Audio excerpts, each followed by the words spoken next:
Miss Livia is a teacher in our school, and we have some questions for her. Question number 1. How many years have you been teaching in our school? Πόσα χρόνια διδάσκετε στο σχολείο μας? Well, you want me to answer in your questions in English or in Greek? Greek. Oh, in Greek. Okay. Λοιπόν, διδάσκω σε αυτό το σχολείο από όταν η κόρη μου που είναι τώρα 27 χρονών ήταν ενός έτους. Δηλαδή, είμαι 26 χρόνια σε αυτό το σχολείο.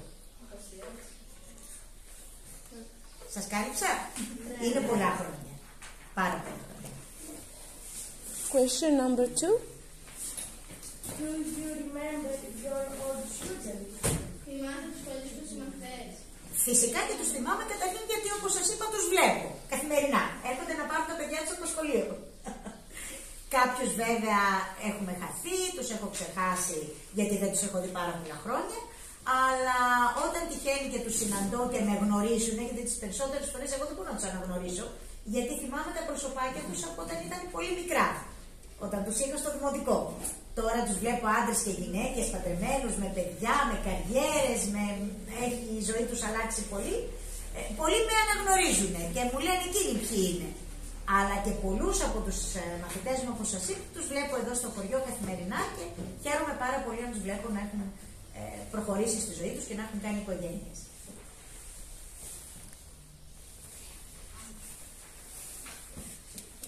Are there any unforgettable events or legendary stories for the school past? Υπάρχουν αξέχαστα γεγονότα, ιστορίες ή τρίγα του παρελθόν σχολείου? Θα μπορούσαμε να γράψουμε ολόκληρη εγκυκλοπαίδεια με αξέχαστα γεγονότα. Γιατί πραγματικά τα 25-26 χρόνια που είμαι σε αυτό το σχολείο είναι μια ολόκληρη ζωή, έτσι. Και έχουν γίνει πάρα πολύ όμορφα πράγματα που τα θυμάμαι. Ένα πολύ σημαντικό γεγονός για το σχολείο μας ήταν όταν πριν από αρκετά χρόνια είχαμε πάρει μέρος σε ένα ευρωπαϊκό πρόγραμμα παρόμοιο με αυτό που παίρνετε τώρα μέρος εσείς, μόνο που εμείς τότε κάναμε και επισκέψεις σε 4 διαφορετικές ευρωπαϊκές χώρες, λεγόταν Comenius. Και είχαμε πάει εμείς σε αυτές τις χώρες και κάποια στιγμή όλοι οι καθηγητές και τα παιδιά και οι δάσκαλοι είχαν έρθει εδώ σε εμάς, στο Βιτάλιο. Τους είχαμε φιλοξενήσει σε ξενοδοχεία, τα παιδιά είχαν μείνει σε οικογένειες εδώ στο Βιτάλιο που είχαν παιδιά στο σχολείο τότε. Και μάλιστα είχαμε κάνει μία μέρα, μία δράση εδώ στο σχολείο μας. Δεν ξέρω αν σας είπε τίποτα γι' αυτό και η κυρία Ερμή, γιατί ήμασταν παρέα με την κυρία Ερμή και με τον κύριο Βαλάντη τότε, σε αυτό το πρόγραμμα. Μία μέρα ζωγραφίσαμε αυτά που βλέπετε στην έξω, στον τοίχο, στην αυλή μας.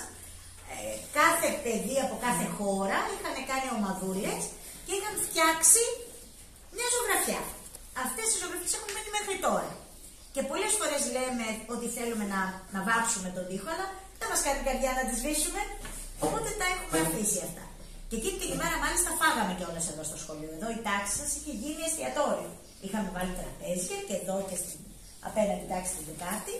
Οι μαμάδες είχαν μαγειρέψει εδώ στο Ερτάριο και είχαμε κάτσει όλοι, γονείς, δάσκαλοι, παιδιά από το εξωτερικό, από το σχολείο μας και γίναμε όλοι μια πολύ όμορφη μεγάλη παρέα. Και ήταν ένα από τα πολύ όμορφα γεγονότα, γιατί είχαμε δει πώς μπορούμε να γίνουμε μια οικογένεια, άνθρωποι από πολύ διαφορετικές χώρες. Και ήμασταν σαν ένα σχολείο. Ήταν μια πολύ όμορφη εμπειρία. Και βέβαια και πολλές άλλες. Έχουν έρθει πολλοί συγγραφείς εδώ στο σχολείο μας να παρουσιάσουν τα βιβλία τους και πολύ παλιά θυμάμαι εγώ μια συγγραφέα που έτσι την έχω ακόμα στο μυαλό μου με πολύ αγάπη. Ήταν η σύντροφος του Οδυσσέα Ελίτη. Το γνωρίζετε τον Οδυσσέα Ελίτη? Εκείνο τον καιρό είχε λίγα χρόνια πριν πεθάνει ο Οδυσσέας Ελίτης. Η σύντροφός ήταν πολύ νεότερη, λέγεται Ιουλίτα Ηλιοπούλου και είχε έρθει και μας είχε παρουσίασει ένα βιβλίο της. Και μάλιστα είχε ζητήσει από τα παιδάκια μου να ζωγραφίσουν ό,τι θυμούνται από αυτό το βιβλίο.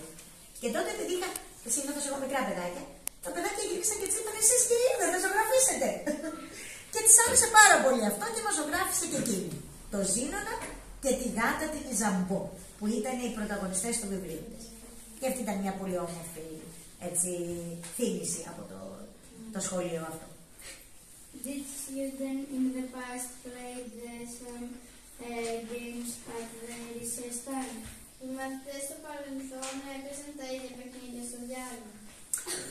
Να σας πω την αλήθεια, στα τελευταία χρόνια που είμαι εγώ σε αυτό το σχολείο, γιατί όταν ήμασταν εμείς μικρά παίζαμε διαφορετικά παιχνίδια. Πάνω κάτω νομίζω τα ίδια παιχνίδια παίζατε. Ναι. Have the subject changed through the years?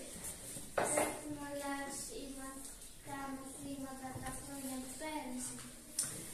Έχουν αλλάξει, θα έλεγα, και έχουν μπει και καινούργια μαθήματα. Για παράδειγμα, όταν εγώ πρώτο άρχισα να δουλεύω σαν δασκάλα, ας πούμε, δεν είχαμε μάθημα ηλεκτρονικών υπολογιστών. Γενικά η χρήση των ηλεκτρονικών υπολογιστών τότε δεν ήταν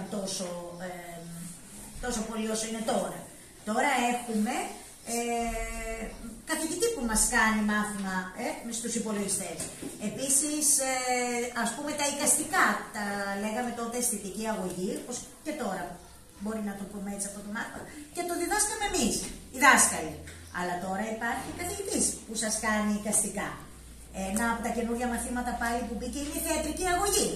Εμείς πάντα κάναμε παραστάσεις, δείχναμε στα παιδιά μας πώς να απαγγέλουν ή πώς να λένε ένα διάλογο, να κάνουν κάποια έργα που ανεβάζαμε, αλλά δεν είχαμε τις γνώσεις να τους μιλήσουμε για θέατρο και για θεατρικό παιχνίδι και όλα αυτά.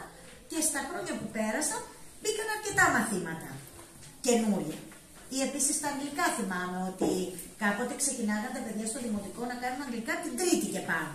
Τα τελευταία χρόνια κάνουν ακόμα και από το νηπιαγωγείο αγγλικά τα παιδιά. Και μια άλλη αλλαγή είναι και η δεύτερη ξένη γλώσσα τα τελευταία χρόνια.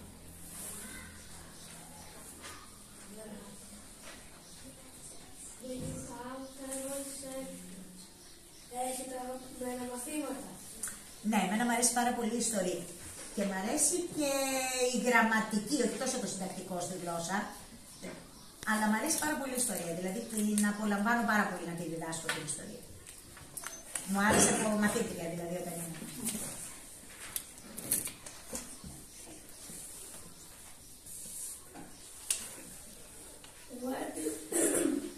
What do you miss the most from the past of our school and your community?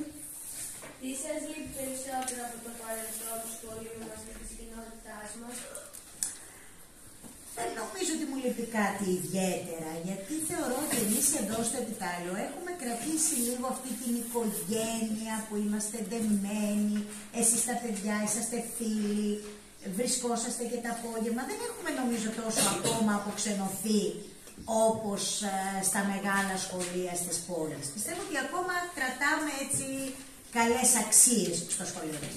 Εκείνο που σκέφτομαι έτσι και αναπολώ είναι οι εποχές που και εγώ ήμουν πιο νέα και μπορούσα να κάνω περισσότερα πράγματα, να παίξω πιο εύκολα με τα παιδιά μου. Τώρα δεν μπορώ να κάνω πολλά.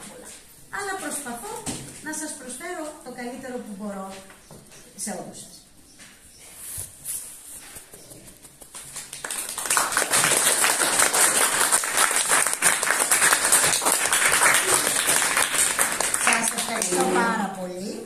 Συγκινήσατε γιατί μου θυμήσατε πολύ όμορφες στιγμές που έχω περάσει σε αυτό το σχολείο και σας εύχομαι η συνέντευξή σας να πάει καλά, να απολαύσετε αυτό το ταξίδι που έχετε ξεκινήσει τώρα με την καθηγητριά σας εδώ, την κυρία Αθηνά, και να γνωρίσετε και άλλα παιδιά και να επικοινωνήσετε με παιδιά από άλλες χώρες, να το απολαύσετε, να το διασκεδάσετε και να σας μείνουν όμορφες αναμνήσεις μεγαλώνοντας.